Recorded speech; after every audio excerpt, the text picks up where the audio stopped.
Okay, ladies and gentlemen, right, we're coming to one of the highlight sessions of the day, the Ministerial Session on Energy for Tomorrow.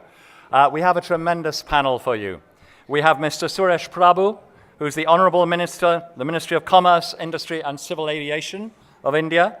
We have Mr. Rajiv Kumar, who's Vice Chairman, NITI Aayog, India. We'll have Mr. Dr. Barsaman, who's the Honourable Minister for Energy, Water Resources and Irrigation in Nepal. Ms. Marianne Hagen, who we saw this morning, the Deputy Minister at the Ministry of Foreign Affairs in Norway.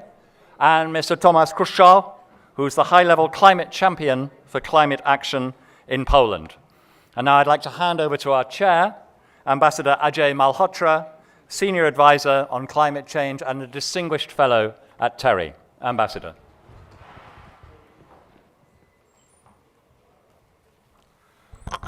Thank you, namaste, and a warm welcome to this session on Energy for Tomorrow. Let's start with looking to the future of global energy and see what are the trends that are discernible in terms of recent change. I'll identify a few before I give the floor to our very distinguished panel of speakers who have joined us today. First of all, I think the patterns of energy sources, production and consumption are changing. Secondly, the shale revolution has led to USA emerging as a top-ranked oil and gas producer when the oil or gas price is above a particular level. Thirdly, you'll notice the center of gravity in energy consumption has shifted from the countries in the West more to the countries in the East. Fourthly, renewable energy, especially solar energy, is on the cusp of emerging as a reliable and sustainable substitute for traditional energy forms. Fifthly, natural gas is growing proportionately as one of the larger fuels in the global energy mix. Sixthly, you see new global energy partnerships which are blossoming. Our very own International Solar Alliance promoted by India and France and now joined by most countries of the world. Seventhly, while over 1 billion people worldwide still cannot access electricity and even more lack access to clean cooking fuel, there's now greater energy availability in the world as a whole. And the world is moving towards universal access to affordable, clean, efficient, and reliable energy. This needs to take place on a sustainable and equitable footing and is particularly important for re-emerging economies like India, as appropriately priced, stable, and sustainable energy supplies are crucial for rapid and inclusive socioeconomic growth. It is particularly satisfying that India has made, I would say, tremendous and very rapid and truly heartwarming progress in that direction. Finally, the eighth, the achievement of many of these global goals, the SDGs set for 2030, are set to benefit from the convergence of cheaper renewable energy, emerging new technologies, and latest digital applications. Against this backdrop, we have a top-notch panel of speakers who will authoritatively explore the issue of energy for tomorrow. I would welcome opening statements of 7 to 8 minutes by each of our distinguished panelists. I understand practically all of them said they would like to speak from the podium, so we are now using the podium format. We would then have 10 minutes for Q&As from the audience and perhaps a couple of minutes left over for panelists wishing to make a brief closing comment.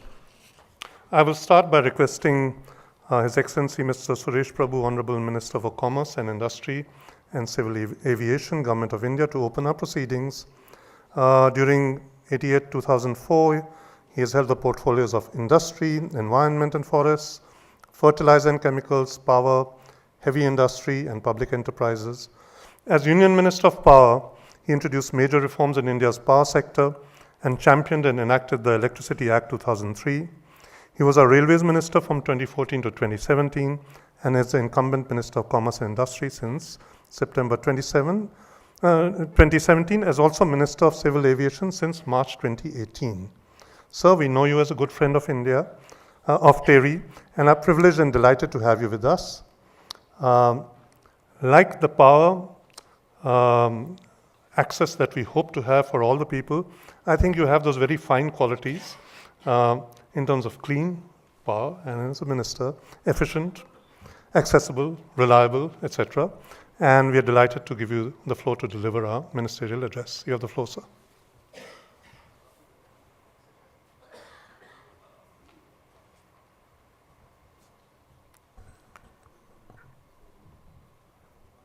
So thank you very much, Ambassador.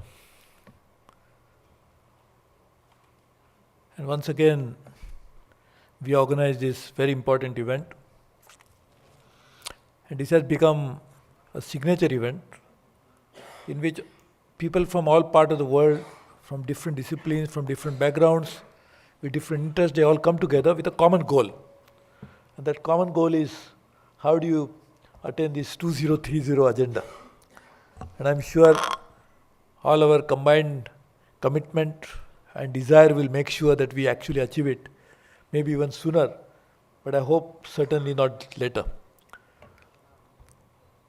As we would like to discuss the future of energy, I think the best way to answer this question, whether the present energy, the sources of energy that we know, does it have a future? If the present source of energy known to us today, if it has a future, then probably we need not worry about the future of energy. But if there is a question mark before the available source of energy today, whether it has a future or not, that will answer the second question, whether we need any other source of energy for future. And therefore, even if you take a physical availability of this source of energy, I don't think anybody can say that it will last forever. There's always an argument that can be made, how many years it will last. But I don't think anybody can say they are infinite source of energy and which is going to last forever. And therefore, if they are not going to last forever, and the present use of those sources of energy has posed a serious challenge for climate change and that the issues related to greenhouse gas emission, obviously we need to find out the other source of energy which can have future, and not only future for energy. What is important is whether this question should be answered in this way, that whether mankind, human beings, biological life, whether it should have future or not. If you feel that biological life should have no future, then we need not worry about those forces which cause serious challenge to the existence of the humanity and the biological life itself. But if you feel that we want to have future, obviously nobody can live without energy. So we want to have future, and then therefore we must find out such source of energy which can ensure our future as well as those source of energy will have future. And therefore, I think we can answer this question very easily when we talk about that. Just imagine, very interestingly, the human life which has been there for maybe few million years, thousands of years, tens of thousands of years, and that human life, we feel that we made a lot of great discoveries. And therefore fossil fuel is one of a great discovery by the humankind. And that's why it actually also resulted into industrial evolution and then huge economic growth. But question is, was there any source of energy which existed before the human beings were born on this planet? Was there any or no energy was there? Was the sun shining before that or not? The sun was not shining. Or is the sun itself is a discovery of human beings? Was there a wind which used to blow here, or was no wind which was used to blow here? Or this also because of great achievement of the human beings that now the winds have started blowing, otherwise wind was never blowing on this planet. Is it something? Then it's different matter. Whether oceans were there before human beings were born, or oceans have been a discovery of human beings. Of course, oceans help human beings to discover the world. That's a different matter. Because without oceans, probably much part of the world would never have been discovered. So therefore, if oceans have been there, winds have been there, the sun was there, they have been the source of energy, which has always been there. But fortunately or unfortunately, for whatever reason, whether it was driven by corporate India, whatever reason, we have got into ignoring this real source of energy and got into the great achievement of human beings was to discover the new source of energy. Because sometimes in the world, people ask this question, whether we can continue with this present source of energy or we need new source of energy. The actual premise is based on that we don't know any other source, we only know this particular source which is used in an extensive way in the world, and others are new sources. The reality is that is so-called fossil fuel, which you mentioned, Ambassador, correctly, is actually a new source of energy we discovered. And therefore, the real source has always been there, and there is no need to call them new, but the real ones, and which can we use it for years. So the question is, if we want our own future, obviously we need energy. But our energy, if the use of that energy is going to threaten our own future itself, then we should try to find out those sources which will not threaten our own existence and actually ensure that these energy sources will be available for eternity, for all times to come. Because as I said, the human beings were born much later than the source of energy which has been in existence. And now, in that context, I think that clearly we can see a future which is solar, which is wind, which is oceanic, and many forms, which are devised by nature itself as source of energy. To harness them, now we have enough technologies. We can improve the technologies more, no doubt about it. Whether we could bring more investments and bring storage of energy as a new development, I think that's where human beings should be focusing on. Rather than finding out new sources of fossil fuel and other energy, we should try to do that. And if we can do that, I think we would have conquered a great battle against climate change. Because that we have to find out ourselves, we must find a solution, because we are the cause of the problem. Because climate change is not a phenomenon which has happened for no fault of anybody. It's not nature has created this. This particular climate change, of course, the nature has always created different ecosystems, different ages have passed, ice age, many ages have come and gone. But this one, as our own brothers, our own scientists have proved beyond any refutation, is the fact that this climate change is caused by us alone, by us only. If we have caused it, it is our duty to actually cure it, possible to cure it. And therefore, actually, we should now try to focus on using those sources of energy which have always been there and try to use them on a rapid scale. For India, I am very happy to say, thanks to the visionary leadership of my Prime Minister, we will be having 100,000 megawatts of solar and 70,000 megawatts of wind. In fact, I remember when I used to be away from the government, so obviously more busy. When you are not in the government, you do many things. When you are government, you follow a particular path. So when I was not in the government, and you read out the list of ministries I handled, this is my 10th cabinet position, so I handled many issues related to this. When we did a study, when not in the government, outside, that India's potential for wind energy is probably 650,000 megawatts. And that's onshore. Offshore could be anybody's guess. We need more studies on that. We need to do that. Solar, 300 days of good sunshine. And therefore, the Prime Minister, who would now become the Prime Minister, but when he was the Chief Minister of Gujarat, a state in India, he had promoted his idea of solar alliance, which has now become reality thanks again to his ability to take ideas forward. Just imagine, India has this potential, so many other countries have this huge potential. If all the countries in the world harness solar energy together, what would happen?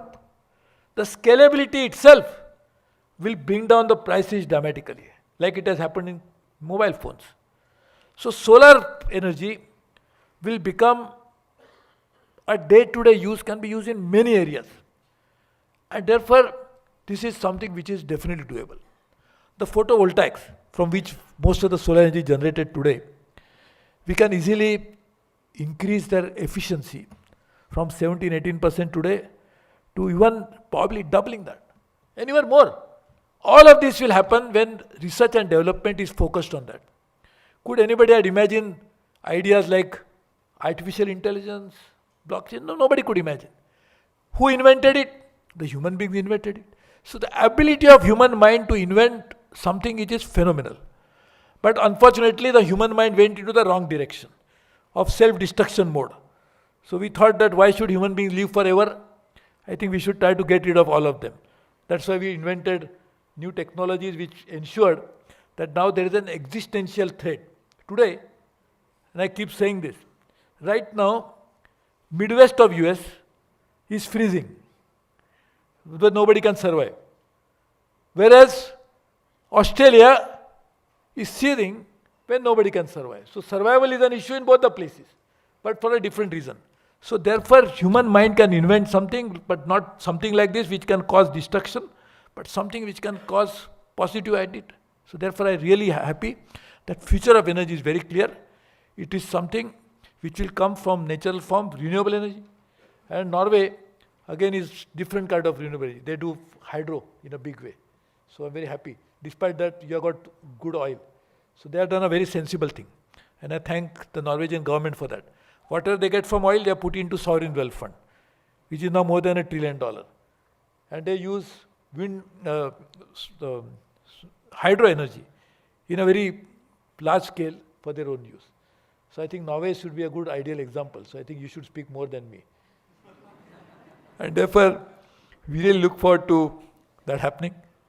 As I was telling my colleagues, that it go early because tomorrow is the last day of the session, and this session is the last session of the parliament.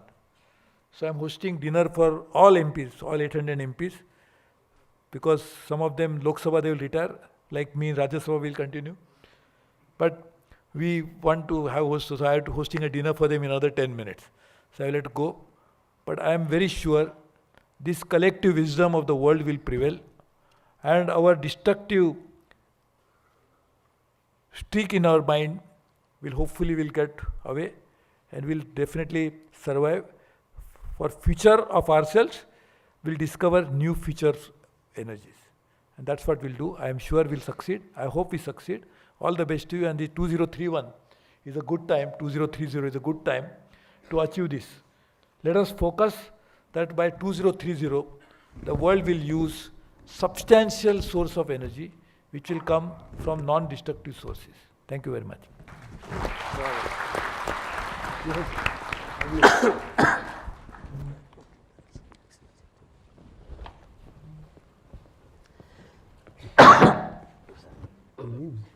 On your behalf, I would like to thank the Honorable Minister for his very thought-provoking and deeply insightful comments.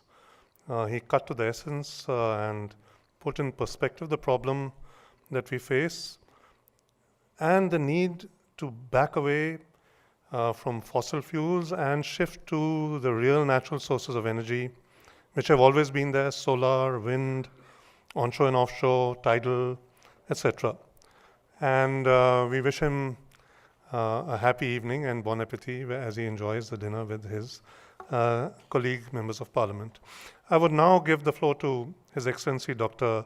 Barsaman Pun, Honorable Minister of Energy, Water Resources and Irrigation of Nepal. He is a leader of the Nepal Communist Party, Maoist. He was elected to the Nepalese Constituent Assembly in 2008. He was briefly Minister for Peace and Reconstruction in the cabinet formed on 13 February 2011. And he was Finance Minister of Nepal from 2011 to 2013 and is currently the Minister for Energy, Water Resources and Irrigation of the Government of Nepal. Honorable Minister, you have the floor, sir.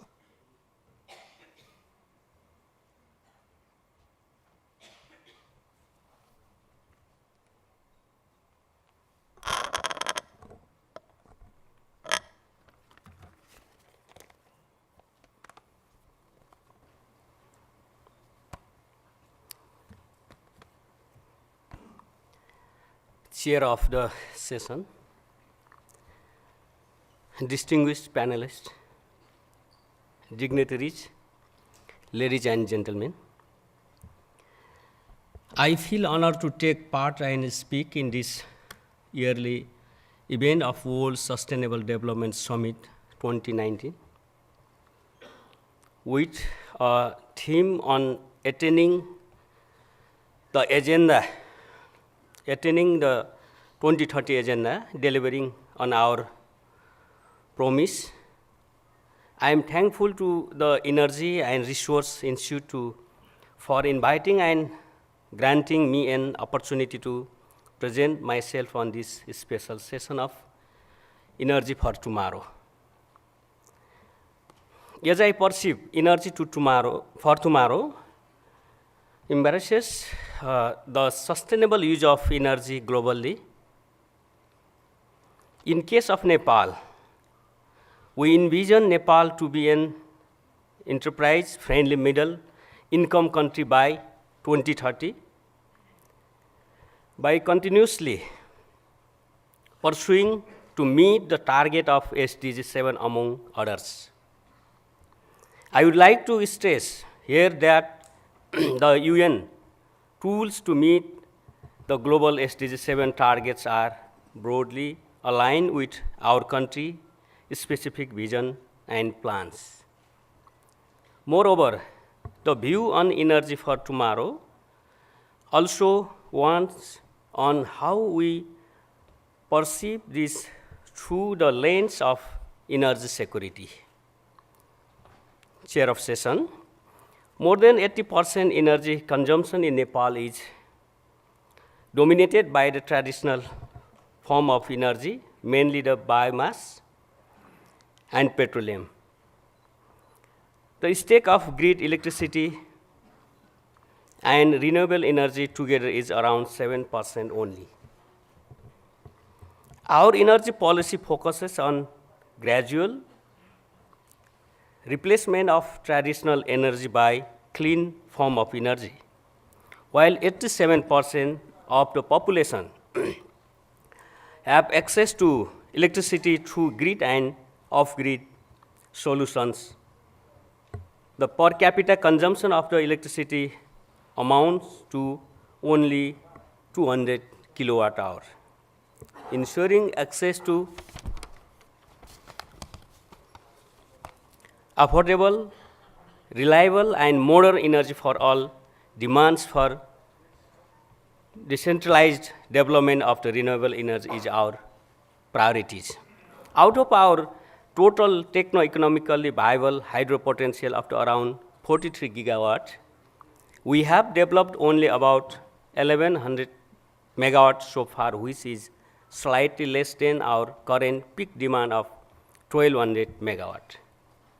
But we have already accelerated to pace of hydropower development not only to meet our own demand, but also to complement electricity need at bilateral, sub-regional, and regional levels.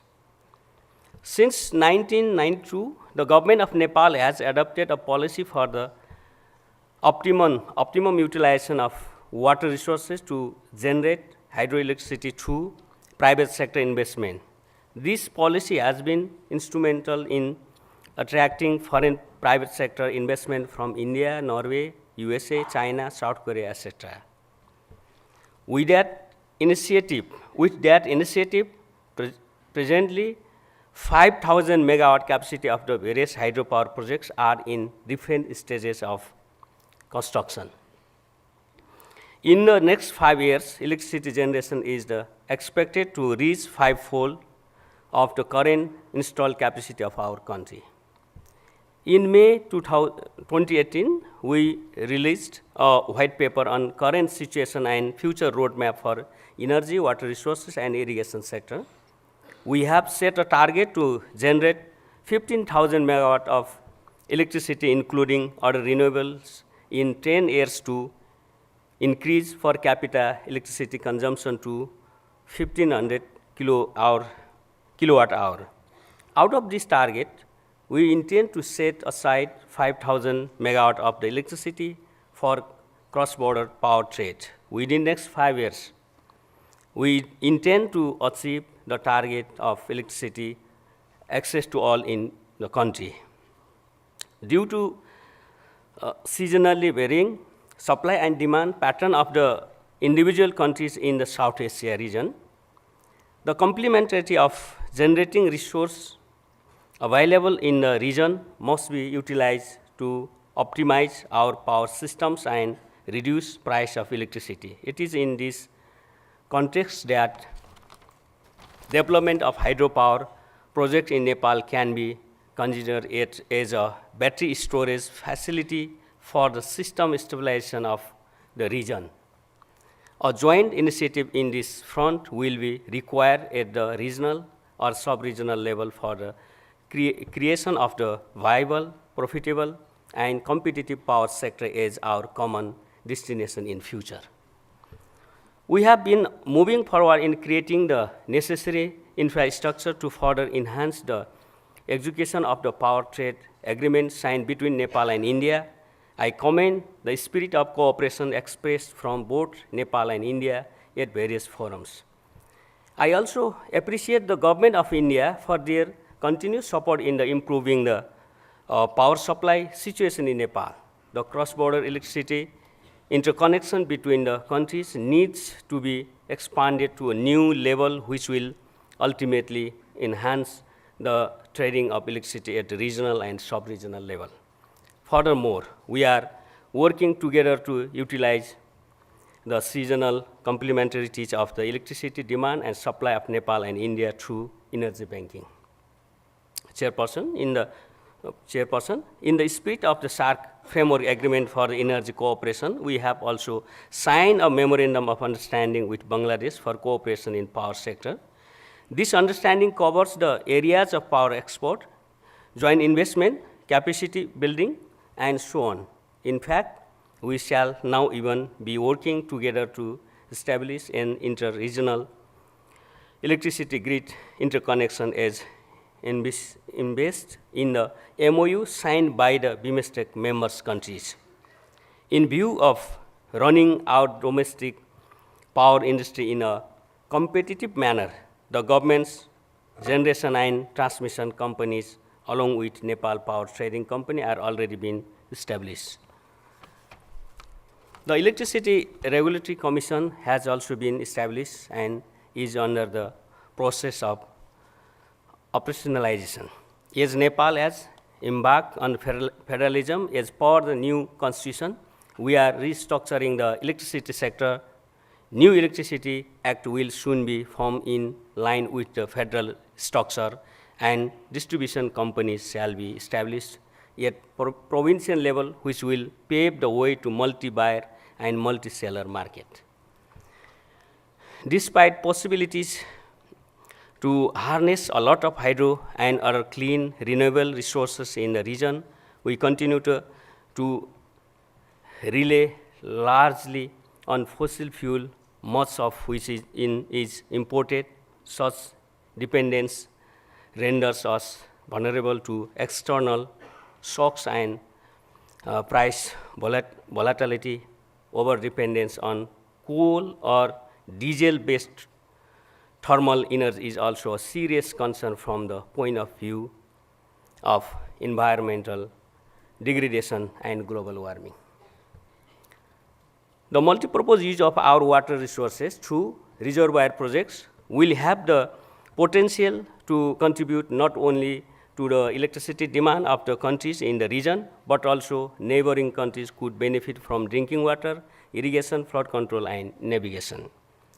In addition, the water reservoir-based multipurpose projects could be one of the adaptation measures for the ever increasing threats of climate change, which has direct bearing on the water resource availability.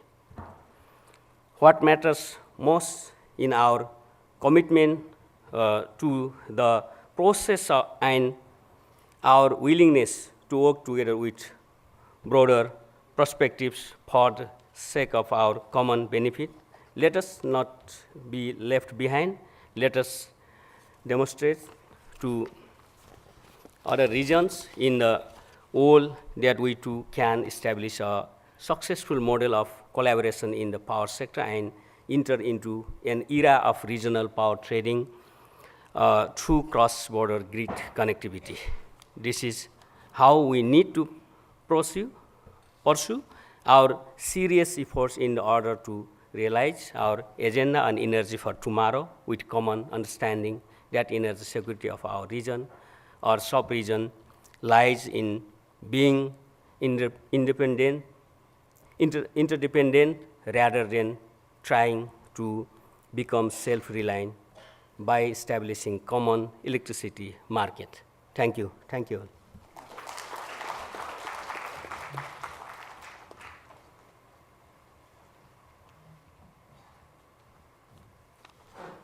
I thank Minister Pun for his insights into the power production and consumption situation in Nepal. In fact, India's neighborhood first policy finds reflection in our energy ties with our neighbors, such as Nepal, which is among our oldest regional partners in the energy sector. And we are determined to see that we continue to help and support Nepal through supplies which are more weatherproofed, which are efficient, which are cost-effective, etc. We have noted your interests, and that's what lies ahead, looking to the future, that Nepal intends to set aside maybe 5,000 megawatts for cross-border power trade, and is looking ahead is looking to the BIMSTEC interregional electricity grid, which India fully supports and has good prospects. We are happy that you would be on target in meeting SDG 7, looking ahead to 2030. I would now introduce His Excellency Mr. Tomasz Chruszczow.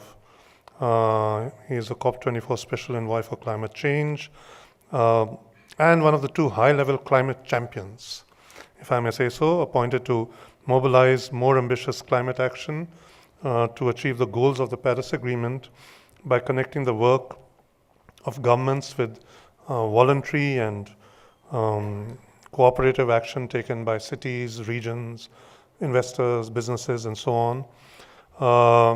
He has decades of work experience on energy and environmental issues, led the Polish delegation to climate change negotiations for many years, and served in various high capacities on the Polish governmental side and headed various EU delegations to the climate negotiations.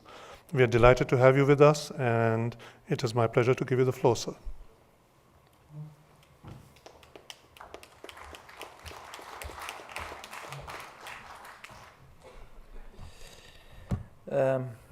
Excellencies, distinguished ladies and gentlemen, it is a real pleasure for me to be here with you and to address this conference, which is one of the most important gatherings of those who are active in the field of sustainability, who are active in the field of debating the issues that are linked together, the issue of climate, the issue of energy, the issue of development. We cannot deal separately with any of those without mentioning the others and without being aware of the interlinkages that has to be taken into account. And whenever we talk about climate, we usually mention extreme weather, we talk about slow onset events, droughts, floods, heat waves, and these are not any longer those horrible TV stories happening elsewhere, not in my backyard. And, well, Europe is a good example. We've been taught, when I was young, that our climate is moderate and mild. And today we share the similar experience of devastating hurricanes, even tornadoes, torrential rains. We feel the impact of melting glaciers. Very similar experience to the one of the people here in India. And nobody is secure any longer. So we have to find the way to respond, and the reasonable response, responsible response, is to adapt to climate change, to mitigate the pressure environment, to transform the way we plan and develop the future.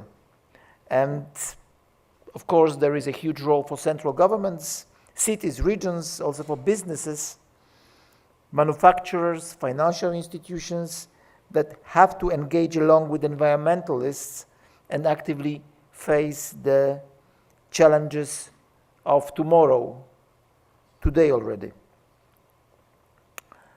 And when doing that, we have to be aware that climate system of this planet is not just in atmosphere, it's geosphere, the way we use the land, it's hydrosphere, what we do with waters, all kinds of waters, and it's biosphere.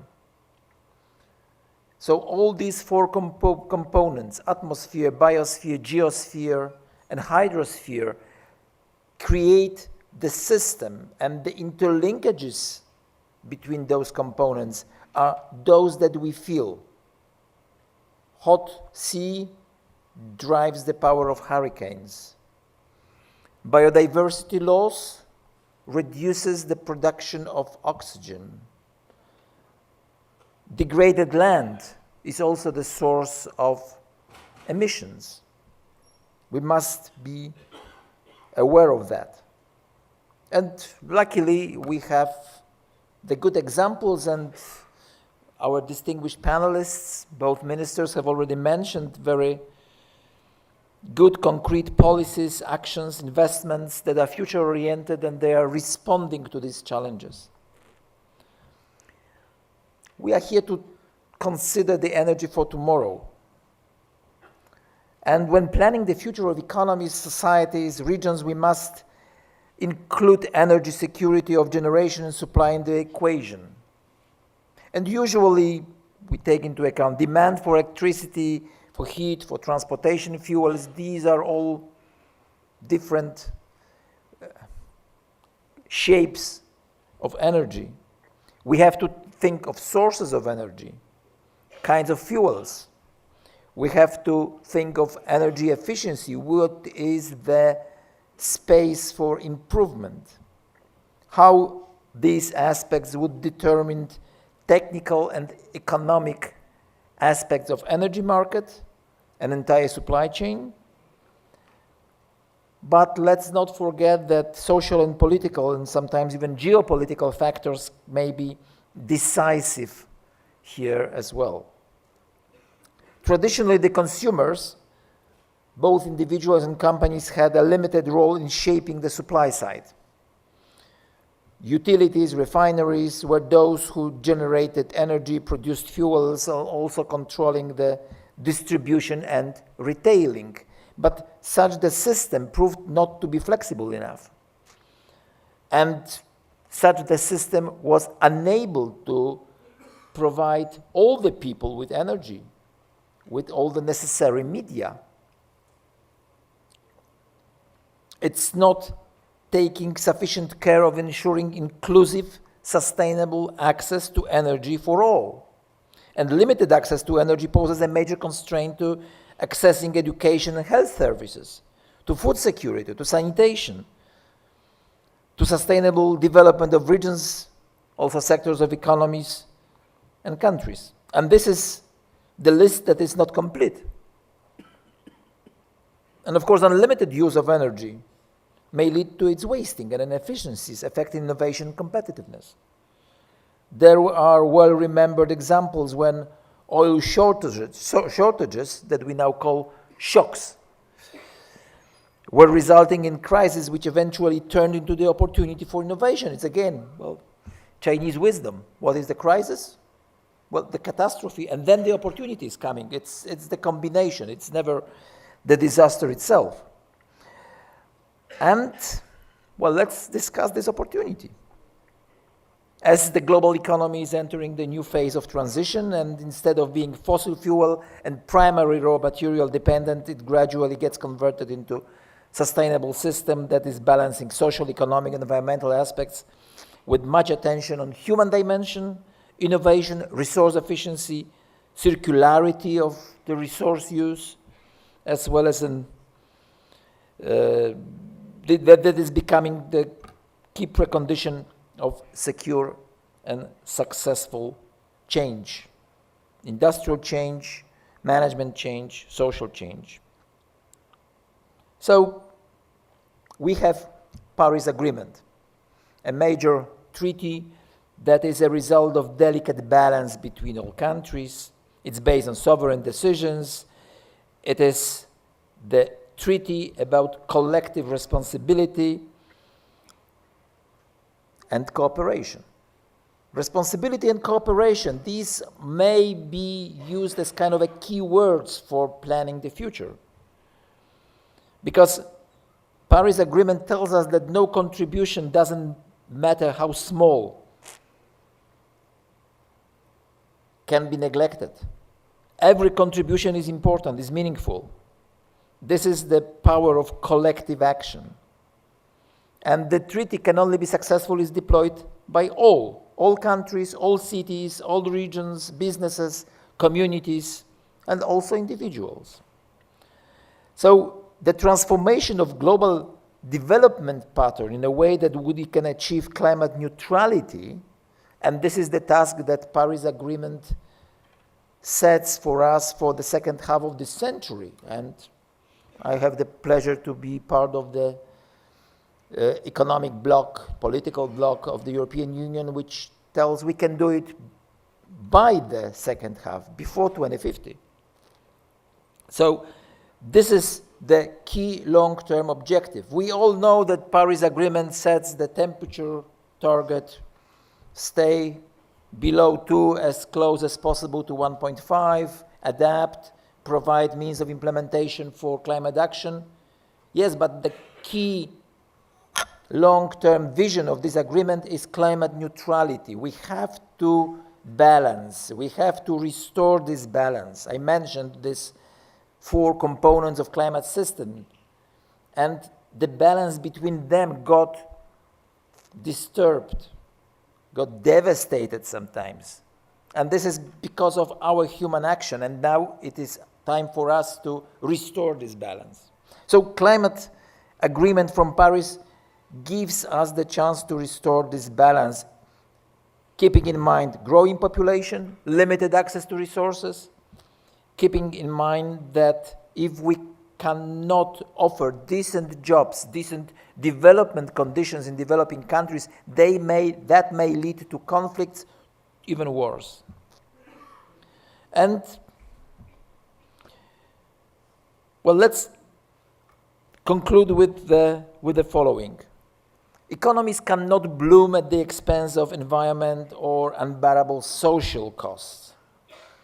And of course, on the other hand, the environmental protection cannot impede fight against poverty and what nations call strive for better life.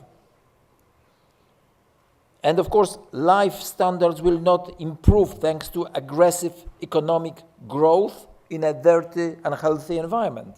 So it is climate action, it is proper development planning that is converting the threats, the impacts into opportunities. And it is up to us to make most of these opportunities.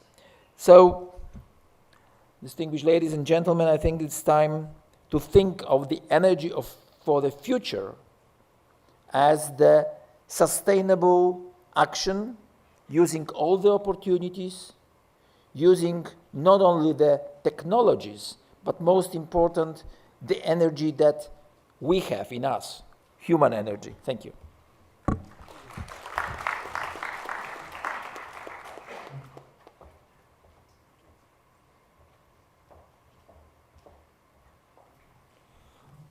I thank Mr. Chruszczow for his comments. May I also congratulate, through you, Polish diplomacy for the success of the Katowice conference. The Katowice rule book adopted organizes things as we look ahead, and now we need to enhance ambition, and this is the year for that. Let's hope things go in the right direction, because as you said, access for all to energy has implications, especially for the bottom billion, those who don't have access to proper health, education, lack food security, generally lack what is known as human security. So we are with you in this as you champion the cause of climate and promote the key vision of climate neutrality. Our next speaker is Her Excellency Madame Marianne Hagen. She has been an active member and held leadership positions in the Conservative Party in Norway.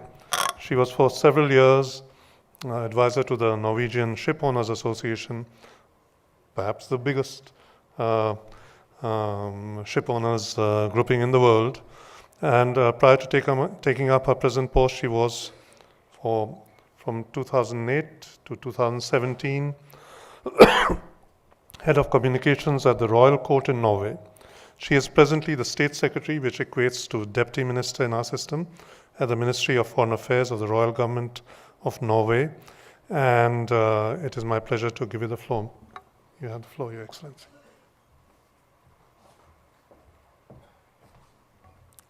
Excellencies, ladies, gentlemen, dear friends of sustainability, namaste and namaste. I would like to thank the World Sustainable Development Summit for the opportunity to be here and speak on the very important topic of energy for tomorrow. It's a great pleasure to be in Delhi. It's a privilege to be addressing this high-level forum and to share the stage with my very distinguished panelists. The World Sustainable Development Summit is one of the few international climate forums that give the due attention to the emerging economies such as India. Small countries like Norway can provide technology and know-how, but we need to merge with partners in the emerging economies whose size, speed, and momentum are crucial for achieving large-scale sustainable development.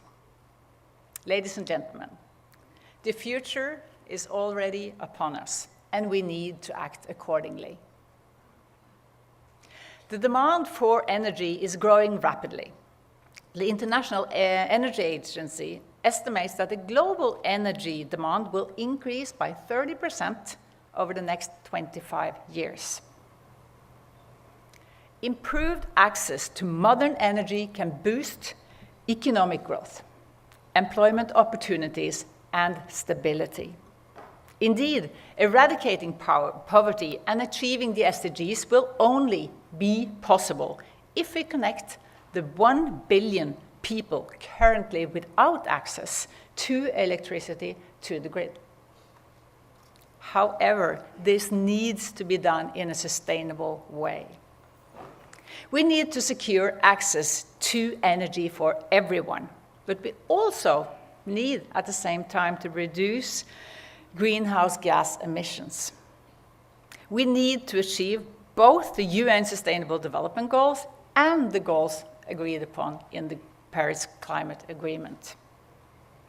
To put it simply, we need more energy and we need cleaner energy.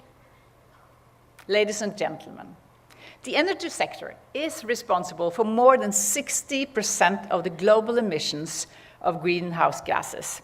40% of the world's electricity is produced by burning coal.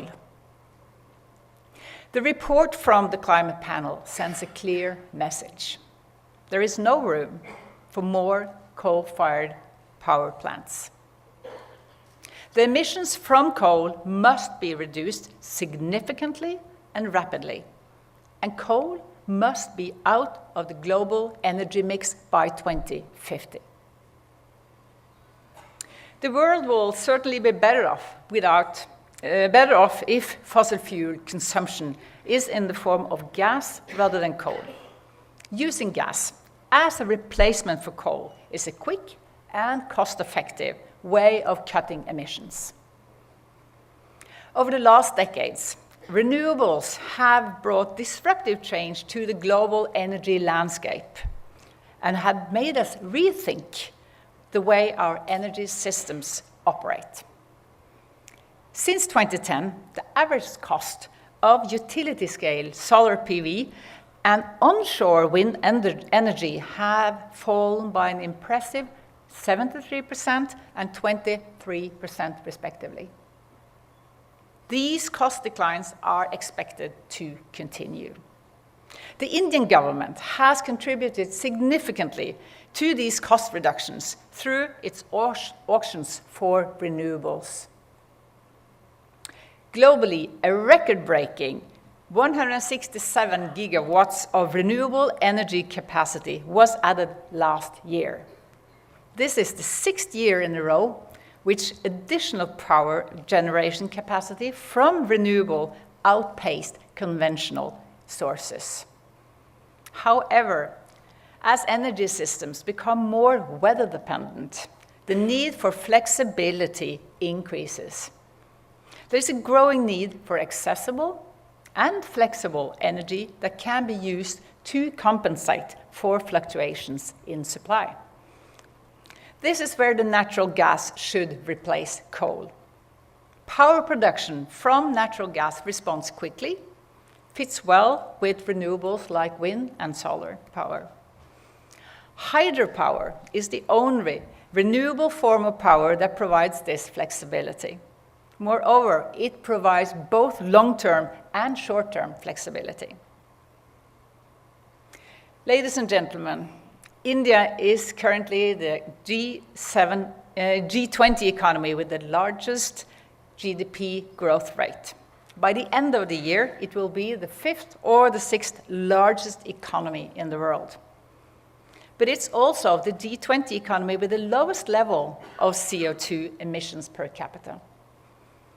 As India is on the cusp of great economic development and poverty reduction, it follows that Indian emissions would increase or could increase significantly.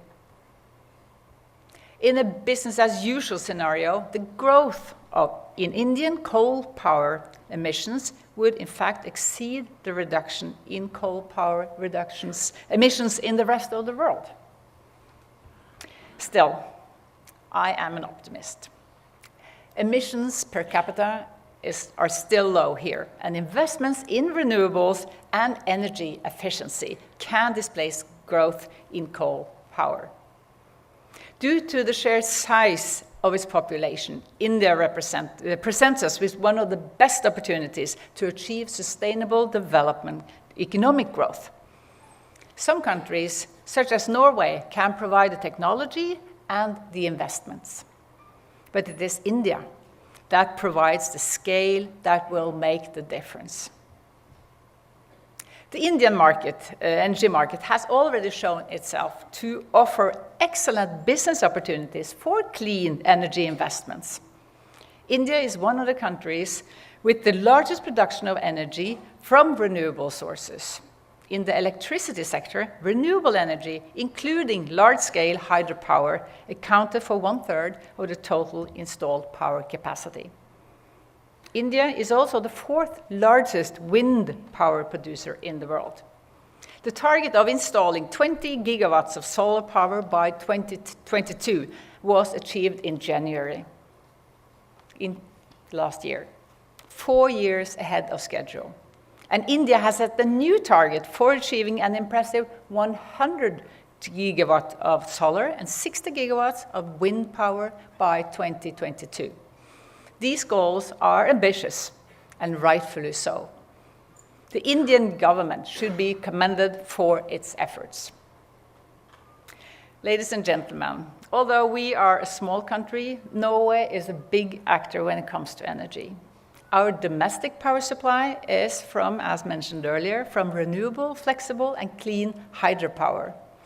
Globally, however, we are probably best known as a producer and exporter of oil and gas. We will continue to be a major oil and gas producer in the near future, but we will also continue to be a strong global advocate for climate change mitigations through increased access to renewable energy. One example of a successful transformation from oil and gas to renewable energy is offshore wind parks that use technology and equipment from the petroleum sector. Equinor is developing cutting-edge technology for floating offshore wind turbines. The world's first floating wind farm, Hywind Scotland, is already supplying 20,000 Scottish homes with reliable, renewable electricity. Around 80% of the world's wind power potential is offshore. With Hywind, Equinor is unlocking some of this vast potential. Norway also have high ambitions for the transport sector. We have adopted the goal of halving the emissions by transport by 2030, which is only 11 years away from now. To achieve this goal, Norway has implemented effective policies to increase the use of electric vehicles. Last year, 31% of all new cars, passenger cars, that were sold in Norway were zero-emission vehicles. And we are on the track to meet our own target of all new cars being zero-emission vehicles by 2025. Moreover, in 2015, the world's first all-electric car and passenger vessel was put into service in the Norwegian fjord. It demonstrated that electrification of car ferries wasn't just possible, it was more efficient. Today, more than 70 battery electric or hybrid electric Norwegian car ferries are either in operation, on order, or at the planning stage. This is no longer a pilot project. It is proven technology and is ready to be implemented anywhere. And its application is not limited to ferries. The entire maritime sector has begun to recognize the benefits of battery hybrid technologies. Ladies and gentlemen, electrification and energy storage will play an essential role in the low-emission energy of the future. We are witnessing a major transition in the energy sector. We have much to gain of working together. And we all want the same thing: secure, affordable, and sustainable energy for all. And I am confident, together we can achieve this. Thank you so much for your attention.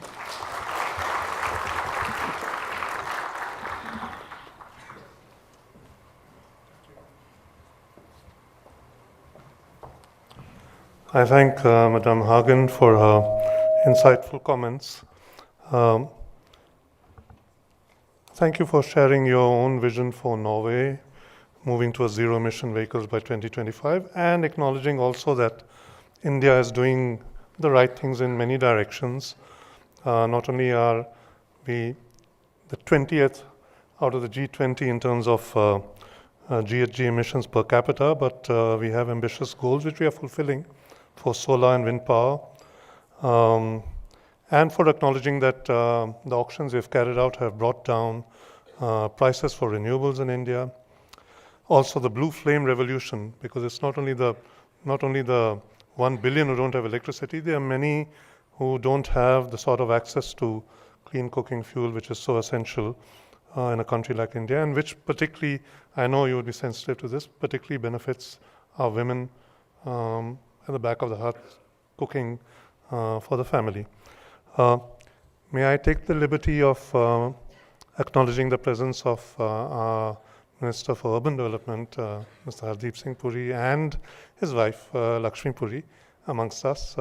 Very kind of you to step in here. We have one more speaker. With your permission, we'll just finish that off and then be available for your event. My next speaker is Dr. Rajiv Kumar. He holds a DPhil in economics from Oxford, a PhD from Lucknow University, has held a very large number of senior and crucial appointments, served as director and chief executive of ICRIER, principal economist, I think, for a decade or so with ADB Manila, has been with the Center for Policy Research, and since August 2017 is vice chairman of NITI Aayog.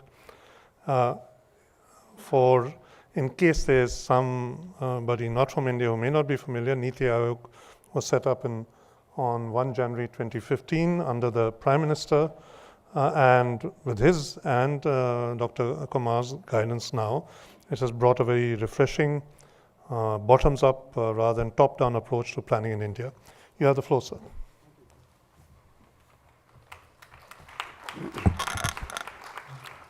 Excellencies, ladies and gentlemen, friends, it's wonderful to be here after a very long break. This is my territory because I used to work here for about 6 years and was very closely associated with the TERI in many initiatives.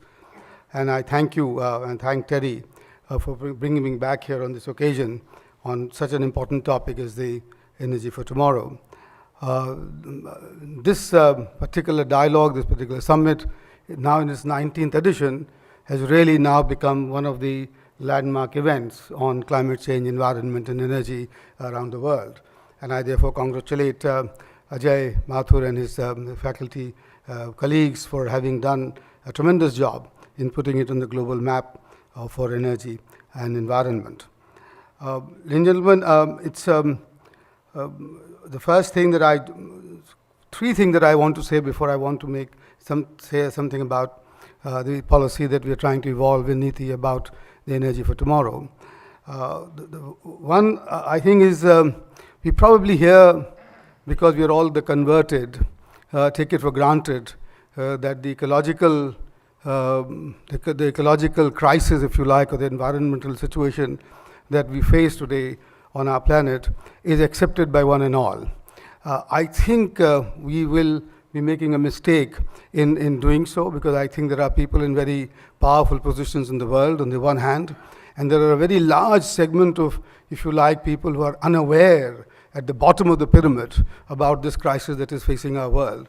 So I think one of the challenges that we have on our hands is perhaps to give far more attention to the awareness about what is the nature, what is the critical nature of the challenge facing the earth as climate, as climate disturbances, as ecological imbalances overtake us.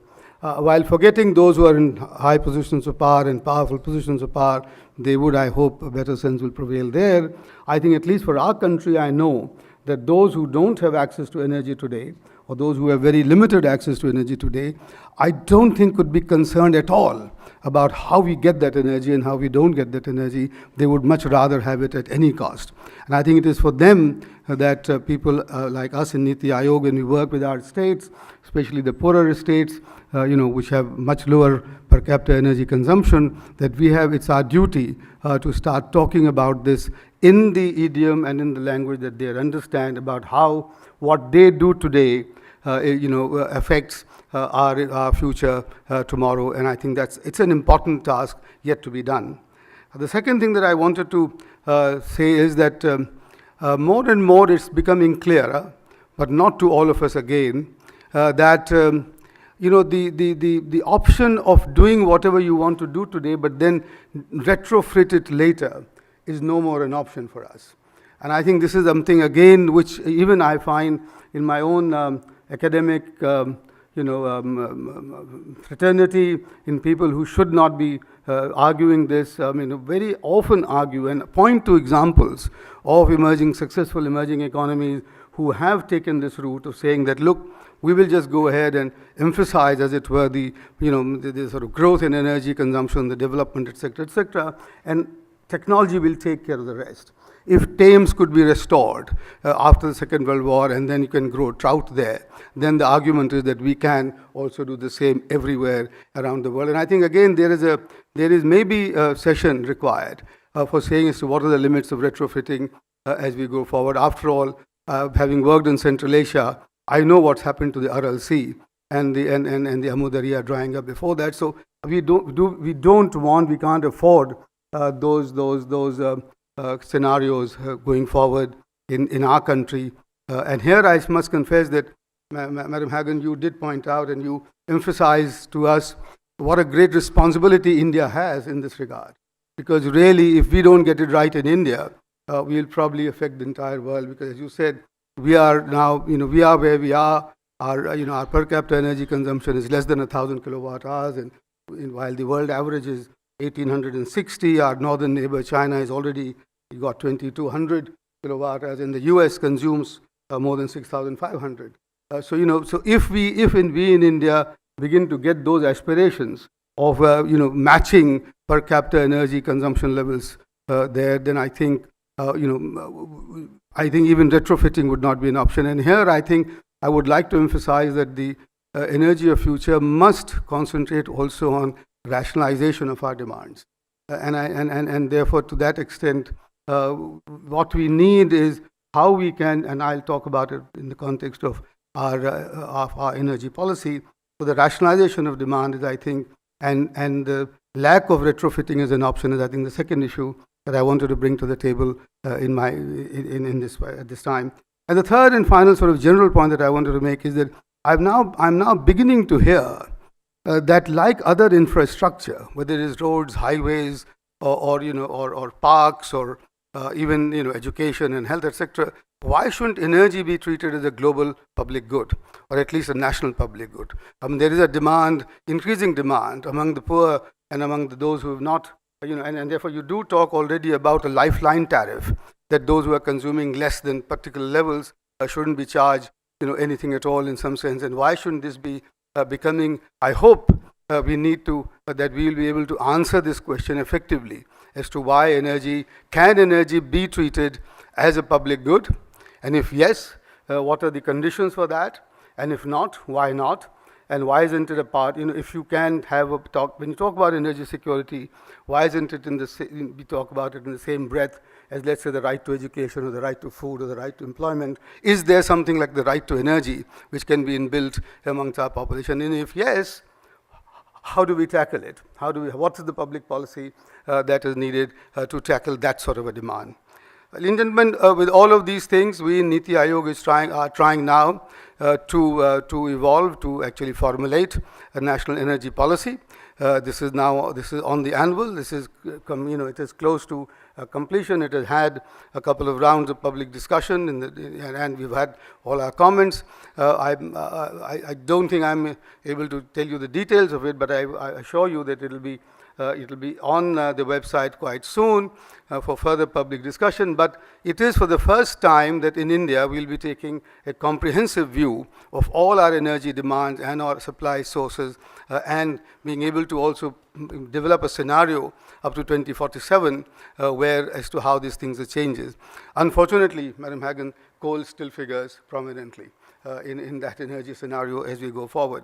The second thing is that we have just recently brought out something called the Strategy for New India in 2025, in 2022, and I commend all of us to have a look at it, because it's got significant, substantial chapters on energy as to what we see will happen as we go forward. And there clearly we echo our Prime Minister's desire, as Prime Minister's target of speeding up renewables, 100 gigawatts of solar and 70 of wind, and larger hydro, hydro share of larger hydro. But we still also talk about nuclear, because that's the transition that we face, that we think for ourselves from fossil-based energy to renewables as we go forward. And here I think it was music to my ears when Mr. Pun talked about the 5,000 megawatts that you are going to make available, because we've been trying this for a very long time, and I think this regional, the regional use of hydro resources in Nepal and also in the Northeast, and I happen to now chair the Committee on Water Management in the Northeast, where Brahmaputra has another 66,000 megawatts of clean hydro energy there. I think those are the areas that we have pointed out in our strategy for New India at 75 that we will develop. Here, I think I just wanted to emphasize that we need to now focus much more on the storage technology. There is no renewable future if we don't get our renewable storage technology right. And we aren't doing enough at this time, at least here. And this is where, in the context actually of electric mobility policy, which NITI is now has now drawn up, and it's in the it's awaiting cabinet decision. We want to put up large-scale, mega, giga, storage battery facilities. At the moment, lithium-ion, of course, but we do want to move into hydrogen economy as we go forward. But that will not be storage. But even that, and I think any technological breakthroughs that we can get in storage to bring down the cost and to make it more feasible for larger scale, I think will be critical if you want to improve, if you want to increase the share of renewables in our system. And the second part, of course, is the investment that we require in making our grids much smarter. And I think that is again something that we don't focus on as much as we should do, because unless we get the smart grids, which can take care of the volatility and take care of the balance that is required across regions, I don't think renewables will be a good option, will be a feasible option when we go forward. And I think, therefore, when we talk about ramping up the renewable supply and the renewable capacity, we should in the same breath almost talk about ramping up storage battery manufacturing capacity and also the smart grid. Finally, ladies and gentlemen, I must mention to you the electric mobility policy that we have been that is now about to be announced, as it were. And we do want that we will have digitized, connected, shared mobility with far more emphasis on public transport than on private transport. I think India today can be an exemplar to show that we can give to our people high quality public transport, which will do away with the need of private transport, which neither we nor the world can afford if we went down the same road as having a personal transport-based mobility policy in India. So with those, I think with those very big challenges, recognizing the responsibility that India has towards itself and towards the world, I think the Prime Minister is emphasizing and has given us the marching orders for coming up with these, what you may call breakthrough solutions, and not rely upon business as usual as far as the energy for future is concerned. Thank you very much.